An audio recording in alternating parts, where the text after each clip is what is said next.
I'm Tamara Thomas, editor-in-chief of UrbanHealthToday.com, part of the DocWire family of medical news sites, and I want to thank you for tuning in to Urban Health Weekly. Our goal each week is to keep you informed of the latest in health and medical news right from today's headlines. It's time to empower yourself with open conversations about your medical care with news that matters to you. So are you ready? Let's get started. Hi, I'm Tamara Thomas, and welcome to Urban Health Weekly, where we talk about medical news and health topics that matter to you. So I'm here with Jackie and Lou. How are you guys? Good. How are you guys doing? Well, good on this side. Things could be better. So I've been keeping you abreast of what's been going on. So just to recap, I had an MRI last month. Then earlier this month, they sent me for an ultrasound because they said that they saw something. Well, the ultrasound didn't concur with the MRI. So they want to do a biopsy, and they want to do the biopsy with markers. And Okay. so for my part, a lot of the decisions that I've made are sort of like semi-informed, uninformed decisions. So I need more information. So I've been trying for the past week and change to get a hold of either my doctor or a radiologist because I want to talk to a clinician. So they have put me through this like ridiculous gauntlet of talking to anybody but a doctor.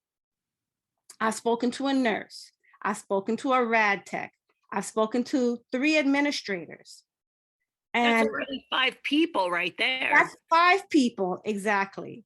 And one of them, I was so annoyed because the first thing out of her mouth, and this is when I was trying to reach back the nurse, was, well, they told me to tell you that until you do the biopsy, there's nothing to talk about. So I said to her, well, I don't really appreciate you starting a conversation with me because my conversation with her was, I have clinical concerns. I really need to speak to a clinician. So when she said that set me off because I was like, well, first of all, you don't even know what I'm going to say. And how could you bring a message like that to me? So she starts backtracking. Well, this is what I was told to say. And I said, okay, well, I'm very annoyed that you would start a conversation like that, because when I finally told her what my deal was, not only could she not help me, obviously, she says, oh, well, in that case, I'll send it up. And I said, well, while you're sending messages, why don't you tell whoever sent you with your message that I don't appreciate being sent those kinds of messages and to not start a conversation with something like that. Wow. So she starts getting bristly and defensive, and she's like, well, I was just, saying what I said. I get it. You're just doing what you're told to do. So now I'm telling you, since you're bringing a message back, to tell them what I said. You're the messenger. So yeah, since you're the messenger, deliver my message. So anyway, the nurse calls me back. She's extremely apologetic, but she can't answer my questions after I start talking to her. So did it just feel like a smoothing over, or did it feel like really trying to help you? Well, it didn't feel like really trying to help me. It felt like it felt well-meaning. I didn't feel like anyone was like, oh, what do you want? But it felt like the doctors, the clinicians, and not to say that a nurse is not a clinician, but the first thing I asked her is, are you familiar with my case? She says, well, I have your chart right in front of me. Now, I've never heard of this woman. I've never seen this woman in my visits to the facilities. I mean, how could she be familiar with my case? I don't know. But she said she was, and then I can hear her leafing through my chart, looking for information. And I'm just like, ain't this a blip? Wow. She has no idea. But then she admitted that she had no idea how to help me. Okay, well, so that's fair. That. So, I'm blasting all these people, and I'm like, I need to speak to a clinician. I want to either talk to my, doctor, my breast doctor, or I'll talk to a radiologist. But I want to talk to somebody who's going to be able to make decisions, and I'm going to be able to have a conversation with someone who's going to be able to move the needle one way or the other. And I was just really unhappy that these people just kind of went out of their way. And then at one point, one of the administrators says to me, well, they're busy seeing patients. I said, excuse me, I'm a patient. Okay, I'm not calling you out of the blue. I'm Right. This isn't just like, oh, I have a few questions. I'm just curious. Yeah, You're I a feel like I'm shopping around for a facility and I want to get to know you, which by the way, I did do that many, many years ago to a doctor. I visited him and I'm like, I just wanted to meet you. And he's just like, oh, okay.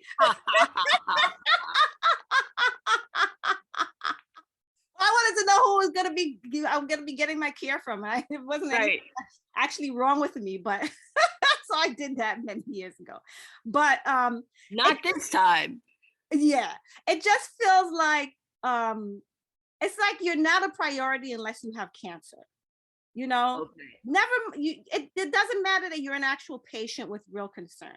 Right. It's like Because you have a chart, you're an established patient, right? and I have upcoming appointments. So Right. it's like, why, I'm entitled to, and I deserve to have a conversation with somebody who is in charge of my case. I don't want to be, bumped from pillar to post with people who don't know anything about anything. They had a rad tech contact me. She was just rattling off stuff that had nothing to do with anything I was asking her. And then finally she was like, well, I just don't know. I'll have to have someone else talk to you. Then they had someone from the file room contact me. What the hell does she What know? does the file room have to do? I'm curious to know what their approach could have been. I didn't even entertain her. I said, look, I really don't want to be rude, but unless you're a clinician, I don't want to speak to you right now. I really need to speak to a clinician. So she wasn't offended or anything. She said, Okay. look, I completely understand. And, I'll pass it along. But I thanked her for calling me. But Okay. it's just this whole, like, they throw everything at you. Like, a note landed on my desk. Please call. Yeah. And then they just blindly call you, which Right. I appreciate them calling, picking up the phone, but you can't help me. Right. You cannot help me.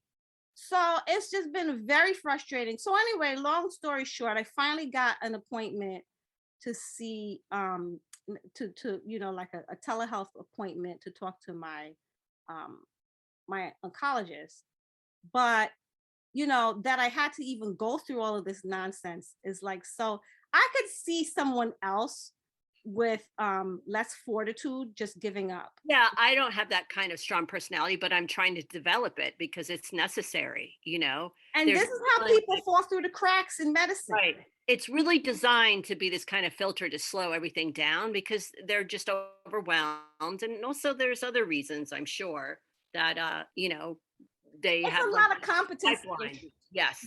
Yes. And I also really strongly feel that these clinicians, they just can't be bothered. And B, sometimes I think they're not really people skilled per se, like that you're not always well-rounded in like dealing with the public, or maybe that's like out of their comfort zone. They're really their I specialty. think particularly radiologists, that may be a thing too. I think But they don't usually deal with the public other than, when they they're deal doing with body parts. That's right. it. Yeah, they deal with body parts and scans and labs. Or maybe during interventional radiology, like they're doing, they're dealing with the patient that way. But otherwise, it's not like a whole lot of consulting and blah, blah, blah. There's just during the individual procedures. I mean, it's just maddening. And again, this is how people fall through the cracks, because they just say, screw it. I'm just not going to bother with all of this. It's too overwhelming and I'm just not going to do it. But this is where you have to kind of dig in your heels. So anyway, Right. I finally got an appointment with her. I'll talk to her next week and we'll go from there. But it's just the point that having to even go through all of this and having these people have the audacity to tell me these things, they're busy with the patients. Get out of here. So what am I, chopped liver? Please miss me with that. So, I think there's an example of, the one thing you're trying to prevent, which are clinical errors.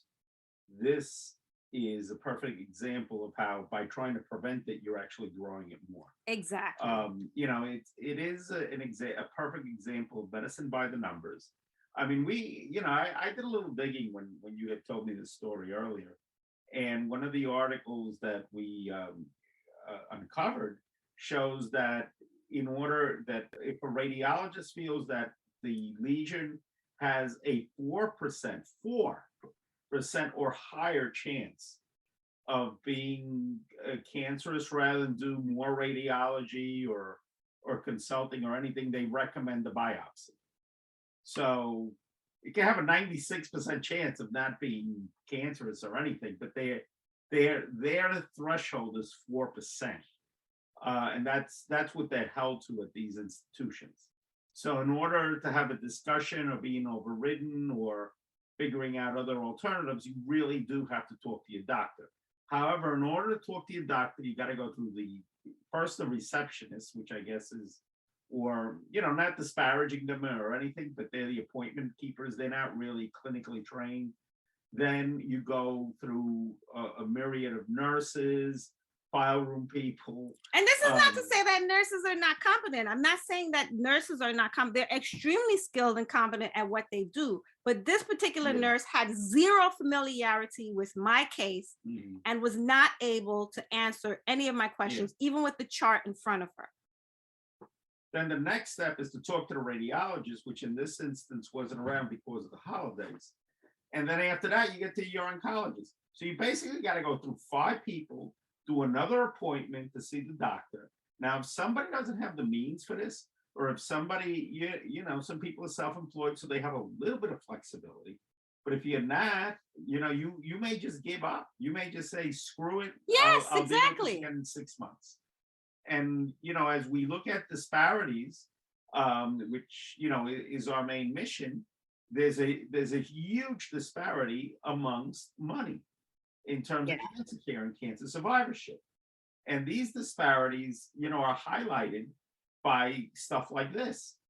The more money you got, the more time and patience you got for this type of stuff. If you're on the clock, that's the thing. Like, I'm calling, and these people are calling me constantly. And one of them even called me while I was in the middle of, getting my annual skin exam, and I was able to call them back. But if you're at an office, or if you're in the field somewhere, or if you're a housekeeper, you don't have this time to walk around with your phone. And although everyone's attached to their phone nowadays, but my point is that some people work at jobs where they can't have personal calls, right? And this runaround is not productive, right?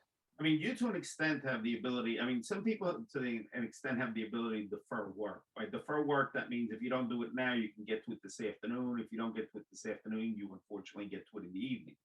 There's a lot of people that are 9-to-5 jobs. If you're in a store, if you're in a place where you're, warehouse situation, or if you're commuting, service job, you're not going to have this conversation. You're a bus driver or something like that. You don't have the ability. You have very short windows. You don't have the ability for this nonsense. And I don't think our healthcare system, realizes that. They don't care. I mean, there really is a non-caring of it. And at the end of the day, you thank God you did get the appointment that you got. But the fight I had to put up. You had to go through 5 people besides all that. And now you have an appointment. That was just to get an appointment to talk. That was just to get an appointment, where the first person, when I called and said I want to speak to the doctor, could have done that to begin with. Right. That was all she had to do.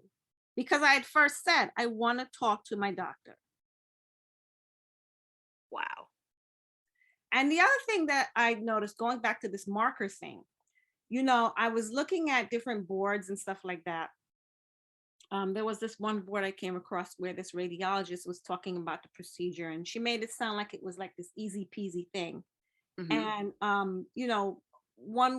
couple of women said that they were kind of caught off guard, basically being wheeled into the procedure where the doctor says to them, oh, and by the way, we're going to put a marker in you. And they're like, what?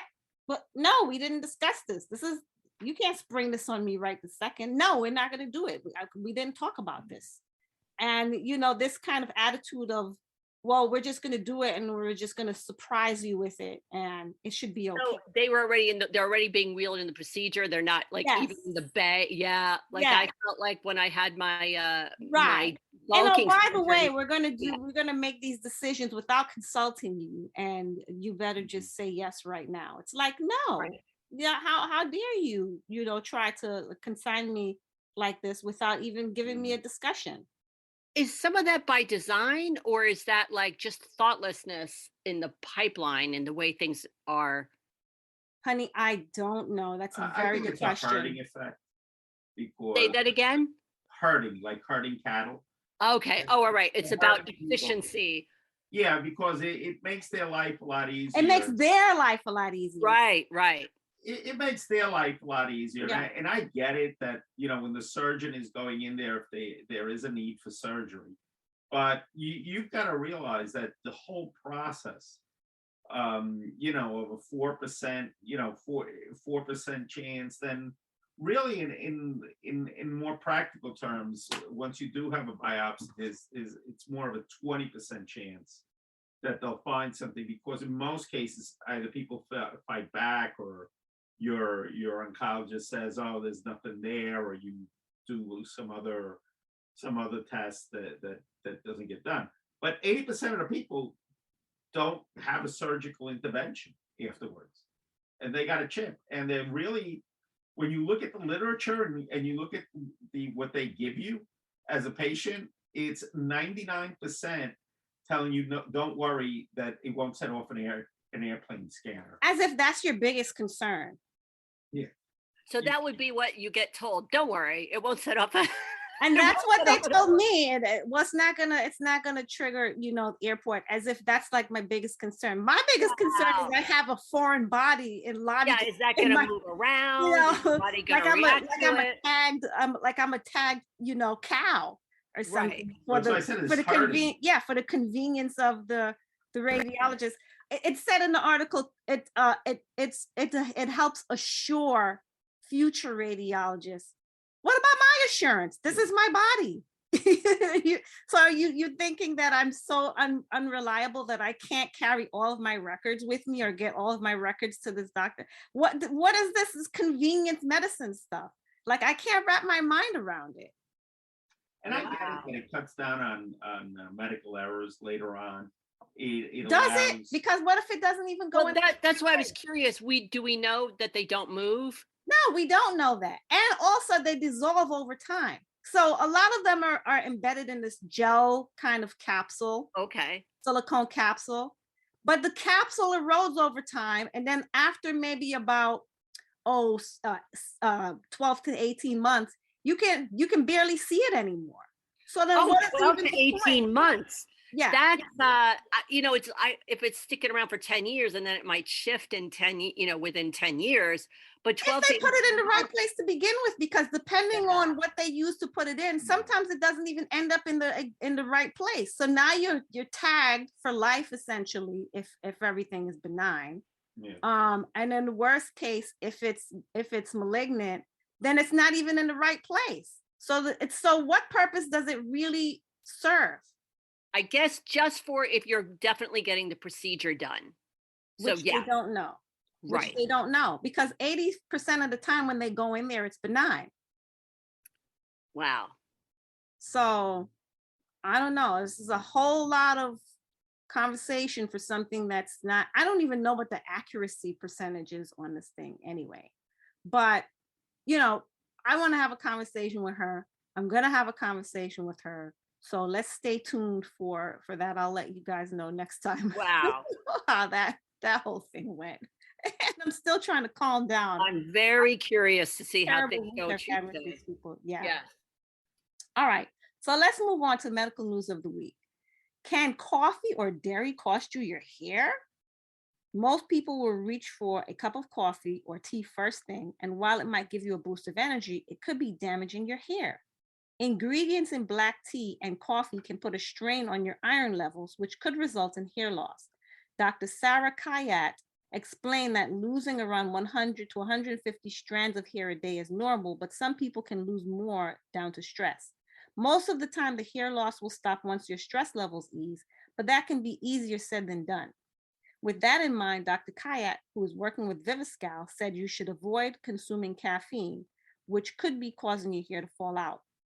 She explained, did you know the tannins in black tea can block the absorption of iron, which may increase the risk of iron deficiency and in turn result in hair loss? If you are a black tea drinker, try and minimize your intake, or even better, stick with green tea as an alternative. Dr. Kayat said that it's not just an iron deficiency that can be damaging to your hair, but that people with lactose intolerances can also suffer.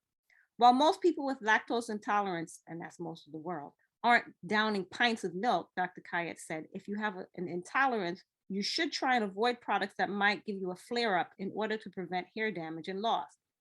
Being lactose intolerant is very common, and for those with sensitivities to it, eating foods containing dairy can exacerbate skin conditions like psoriasis, eczema, and dandruff, which may affect the health of the scalp and therefore affect the hair health. Signs that your scalp may not be healthy include itchiness, flakiness or dandruff, redness, oiliness, and spots or bumps. Wow, that's news. Oh boy.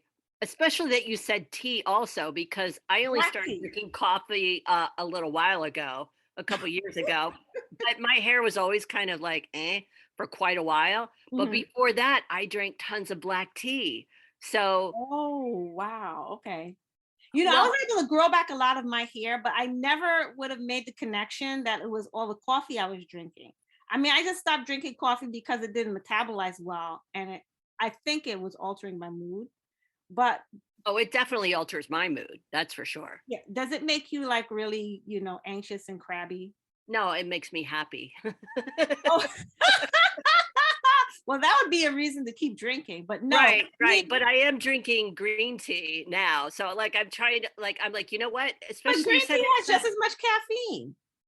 well, I was talking about the tannins. I guess I was worried about the tannins there. Oh, yeah. Oh, Tannins oh, are for the just stuff. caffeine. Yeah. But you Mhm. know, we did some stuff about where they talked about recommending green tea. So I'm trying to like reduce the black tea, drink the green tea, and Mhm. then, eventually cut down on my coffee in the morning.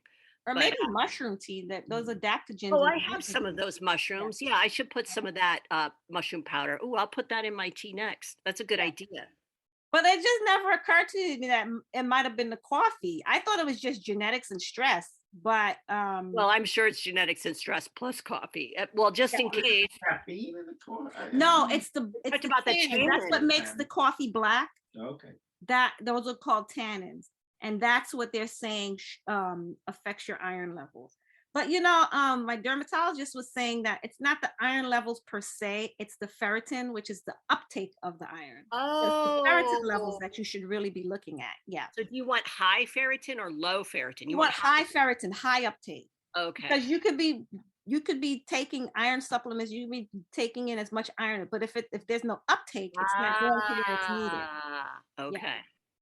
So, and even though I'm not supposed to eat dairy, I do have pizza like once or twice a month. Are you lactose? Do you have difficulty with lactose? I'm actually dairy. I'm allergic to dairy. Oh, all right. I don't have a But lactose. as I've gotten older, I don't different- have the same reaction. Like I used to get an upset stomach and diarrhea Right. and all this other stuff. But now, for so many years of having zero to little dairy, You has probably really healed your gut a certain amount. right, exactly. And so I can tolerate it.